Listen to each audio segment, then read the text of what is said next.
اعوذ باللہ من الشیطان الرجیم بسم اللہ الرحمن الرحیم الحمد للہ رب العالمین الرحمن الرحیم مالک یوم الدین ایاک نعبد و ایاک نستعین اہدنا الصراط المستقیم صراط الذین انعمت علیہم غیر المغضوب علیہم ولا الضالین آمین۔ آج ہم سورہ فاتحہ کی تفسیر کے بارے میں جانیں گے۔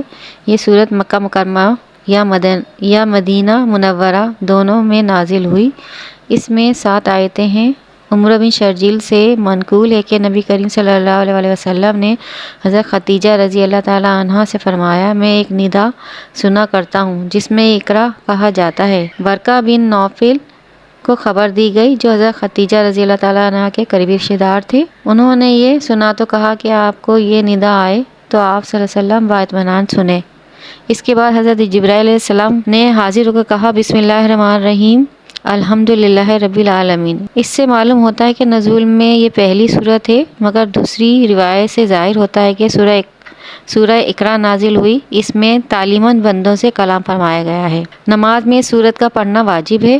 احادیث مبارکہ میں اس سورت کی بڑی فضیلت بیان کی گئی ہے۔ حضور صلی اللہ علیہ وسلم نے فرمایا، توریت، زبور، انجیل میں اس کی مثل سورت کوئی بھی نہیں ہوئی۔ ایک فرشتے نے حضور صلی اللہ علیہ وسلم کو 2 نوروں کی بشارت دی جو اس سے پہلے کسی نبی کو عطا نہ ہوئی، ایک سورۃ فاتحہ اور ایک سورہ بقرہ کی آخری آیتیں۔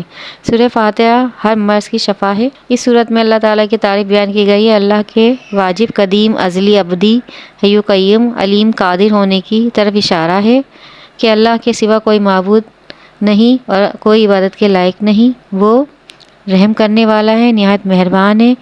اس آیت میں شرک کا رد ہے اور جو کچھ بھی مانگنا ہو وہ صرف اللہ ہی سے مانگے، نہ کہ غیر خدا کے آگے جھکے جو باطل خدا ہیں۔ اللہ کی ذات و صفات سب سے جدا گانا ہے۔ نماز میں اللہ تعالیٰ سے رجوع کرنا اور گڑ گڑا کر عجز و عاجزی سے پکارنا اللہ تعالیٰ کو پسند ہے۔ وہ یہی چاہتا ہے کہ اس کا بندہ غلط راستے پر نہ چلے بلکہ سچے دین پر چلے جو بھلائی کا راستہ ہے۔